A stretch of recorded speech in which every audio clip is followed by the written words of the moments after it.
வணக்கம். தினமணி.comஇன் செய்திகள் சில வரிகளில். உத்தரகண்ட் சட்டப்பேரவையில் பொது சிவில் சட்ட மசோதாவை அம்மாநில முதல்வர் புஷ்கர் சிங் தாமி இன்று தாக்கல் செய்தார். மசோதா தாக்கல் செய்யப்பட்டதை தொடர்ந்து பிற்பகல் 2 மணி வரை சட்டப்பேரவை ஒத்திவைக்கப்பட்டது குறிப்பிடத்தக்கது. மத்திய அரசை கண்டித்து தில்லி ஜந்தர் மந்தரில் நாளை போராட்டம் நடத்த உள்ளதாக கர்நாடக முதல்வர் சித்தராமையா அறிவித்துள்ளார். கர்நாடக மாநிலத்திற்கான வரி பகிர்வில் மத்திய அரசு பாரபட்சம் காட்டுவதற்கும் குறைவான மானியம் ஒதுக்கப்பட்டிருப்பதற்கும் எதிர்ப்பு தெரிவித்தும் இந்த போராட்டத்தை முன்னெடுப்பதாக கர்நாடக முதல்வர் அறிவித்துள்ளார். போதிய தண்ணீர் இல்லாததால் தற்போது அவினாசி அத்திக்கடவு திட்டத்தை திறப்பதற்கு வாய்ப்பில்லை என அமைச்சர் முத்துசாமி தெரிவித்துள்ளார். கோவையை அடுத்த கோவில்பாளையத்தில் நடைபெற்ற நிகழ்ச்சிக்கு பிறகு செய்தியாளர்களிடம் பேசிய அவர், அவினாசி அத்திக்கடவு திட்டப்பணிகள் நிறைவடைந்துள்ளதாகவும் தண்ணீர் கூடுதலாக வந்தவுடன் திட்டம் செயல்படுத்தப்படும் எனவும் குறிப்பிட்டார்.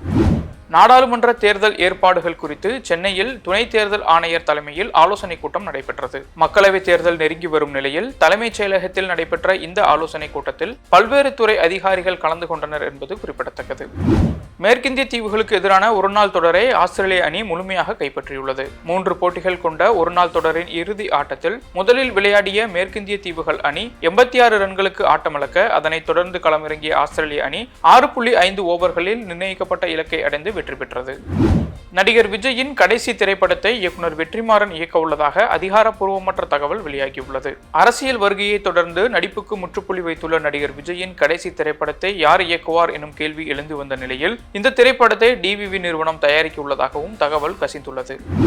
தினமணி.comஇன் செய்திகள் சில வரிகளில் நிறைவடைந்தது. மீண்டும் சந்திப்போம். வணக்கம்.